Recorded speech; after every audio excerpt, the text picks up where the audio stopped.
Bismillahirrahmanirrahim. Assalamualaikum warahmatullahi wabarakatuh. Alhamdulillah alladzi arsala rasulahu bil huda wa dinil haqq liyuzhirahu 'alad dini kullihi wa kafa billahi shahida.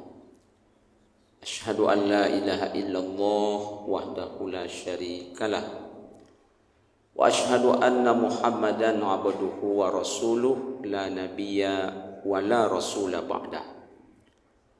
Qala Allah Ta'ala fil Qur'anil Karim, a'udzu billahi minasy syaithanir rajim.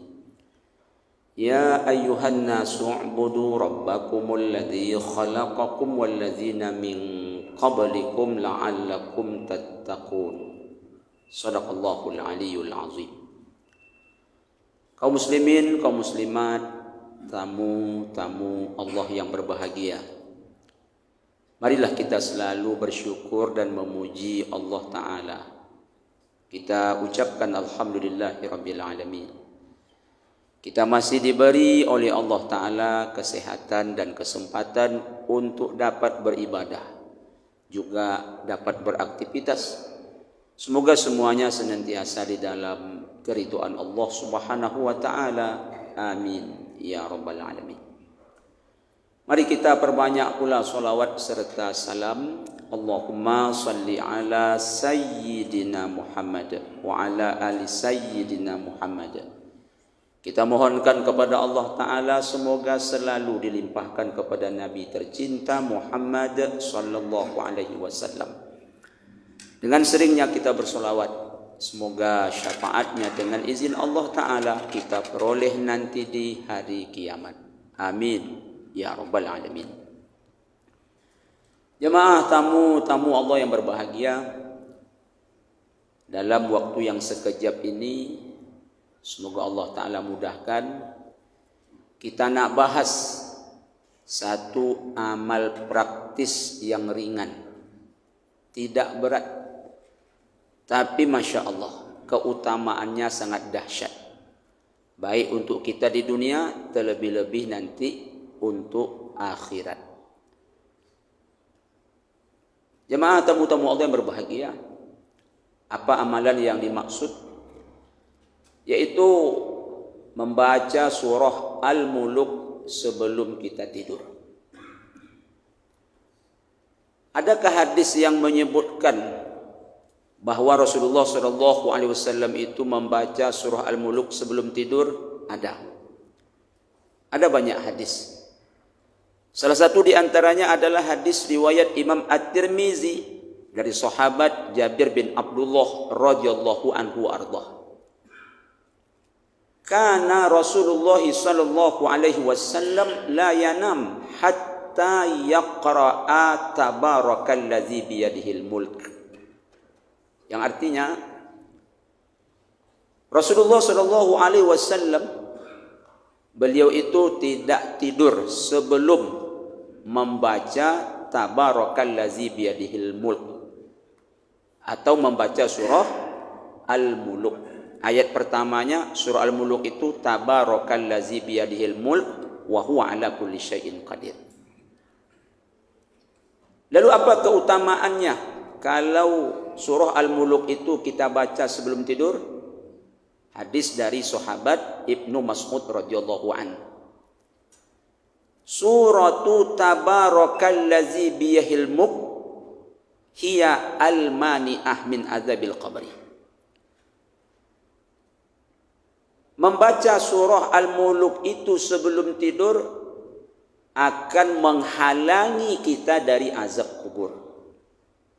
Kita akan dijauhkan dari siksa kubur.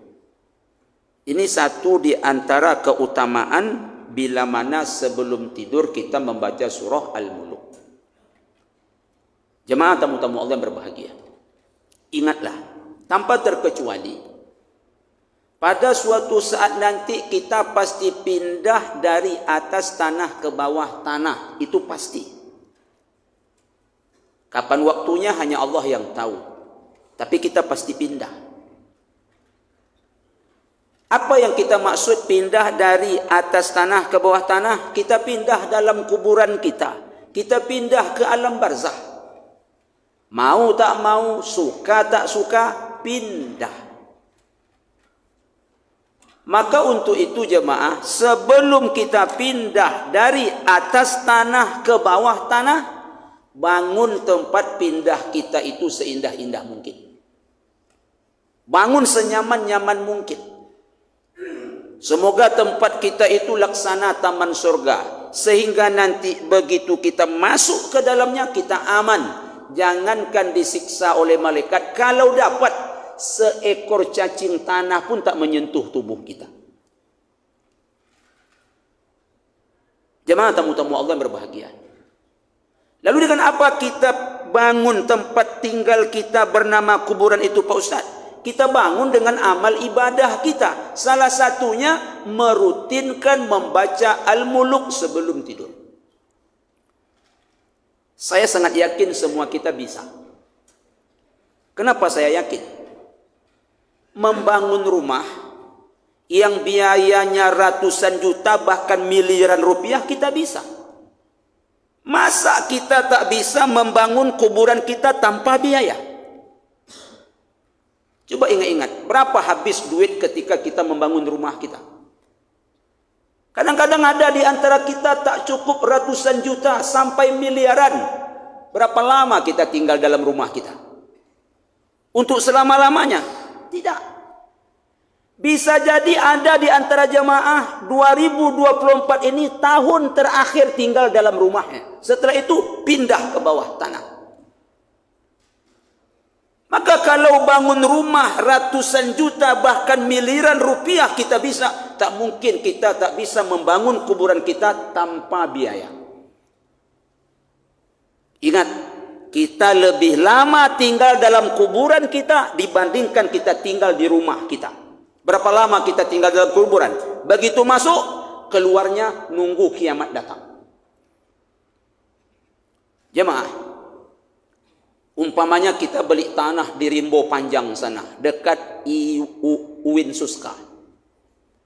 Lalu kita bangunlah rumah. Saya mau tanya sama jemaah, kapan kita enak pindah ke rumah itu? Kalau dia sudah selesai bangun. Interior eksteriornya sudah 100%. Jangankan lampu, AC pun dah masuk. Tinggal buka pintu jemaah, semuanya sudah. Sofa sudah, kitchen set sudah. Enak nak pindah seperti itu jemaah? Enak. Lengkeng masak, matoa masak, durian montong masak pula. Kok sampai pula ke lengkeng Pak Ustaz? Kena pas beli tanah langsung tanam lengkeng, langsung tanam durian montong, langsung tanam matoa. Pas pindah dah masak semuanya. Pindah seperti ini pasti enak. Sekarang saya tanya sama jemaah, rumah itu belum selesai bangun.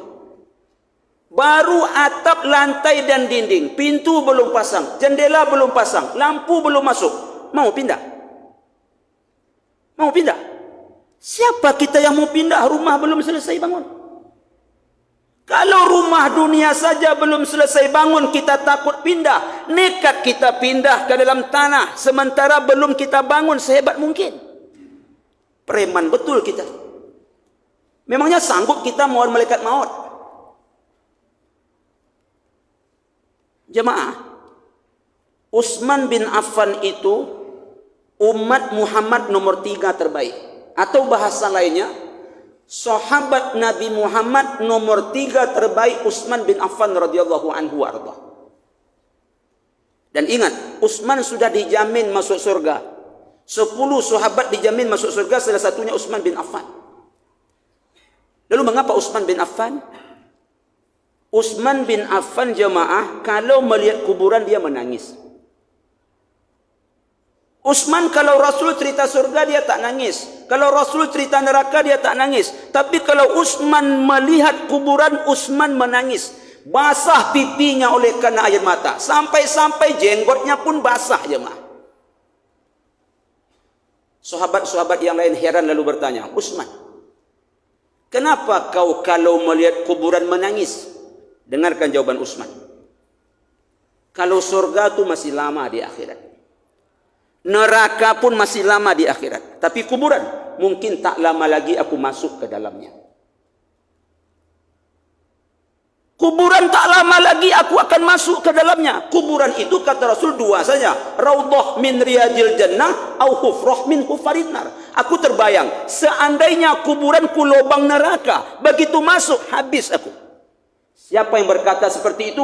Umat Muhammad nomor 3 terbaik. Kita nomor berapa jemaah? Kita nomor berapa? Kita baru sedih kalau nengok rumah kita belum selesai. Rumah orang cantik, rumah kita tak cantik, itu ibu hati kita. Atau kalau hujan turun bocor, meleleh, itu ibu hati kita. Jarang-jarang kita mengingat kuburan kita. Jemaah, tadi panitia bilang lama-lama Pak Ustaz katanya. Kan waktu zuhur ni cepat masuk katanya. Ini perlu juga saya sampaikan. Jemaah, siapa kita sebelum tidur sekarang yang tak melihat HP? Siapa? Siapa coba? Kita sebelum tidur itu rata-rata melihat HP dulu. Apa yang kita lihat dalam HP kita? Posting tadi siang, yang nge-like berapa? Yang komen berapa? Apalagi yang kita lihat dalam HP kita? WA grup kita, WA grup inilah, WA grup itulah. Itu yang kita lihat biasanya sebelum tidur. Saya mau tanya, berapa lama menghabiskan waktu? Tak cukup 15 menit jemaah. Bahkan tak cukup setengah jam. Bahkan kadang-kadang 1 jam.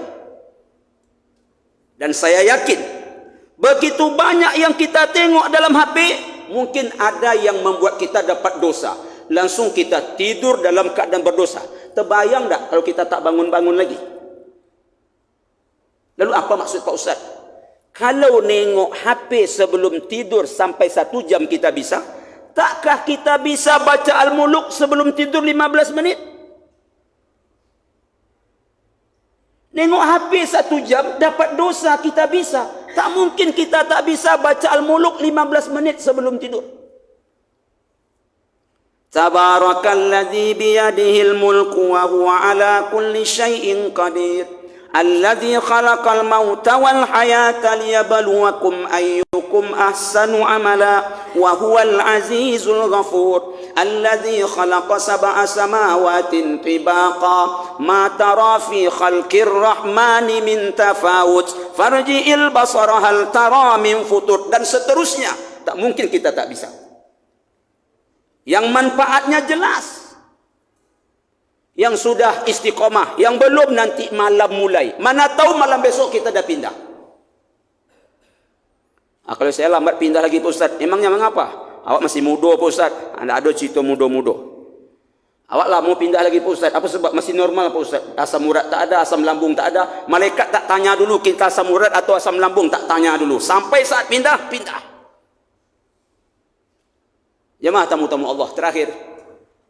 Namun, kalau kita nak ngamalkan baca Al-Muluk sebelum tidur, usah nunggu mata tinggal 5 watt jemaah. 5 watt tinggal mata lagi. Baru mulai nak baca Al-Muluk. Tentu tercari-cari Quran dalam mata tinggal 5 watt tadi. Pas dapat Quran tinggal 3 watt lagi. Kan gitu. Yang ambil Quran dicari-cari. Lupa pula nomor urut Al-Muluk tu nomor berapa. 76 atau 67. Qurannya kocik-kocik pula tulisannya. Alamu mencari. Pas dapat tinggal 2 watt lagi. Modal 2 watt baca Al-Muluk. Sangka jamaah setan senang baca surah Muluk tu. Tak senang setan. Iblis tak suka. Modal tinggal 2 watt lagi. A'udzubillah. Baca bismillah. Pas masuk ayat 1, tabarakalladzi, hilang. Sudah tu bangun. Pas bangun bingung. Mana lagi? Kena hilang tadi kan? Datang setan. Ayat 11 lagi.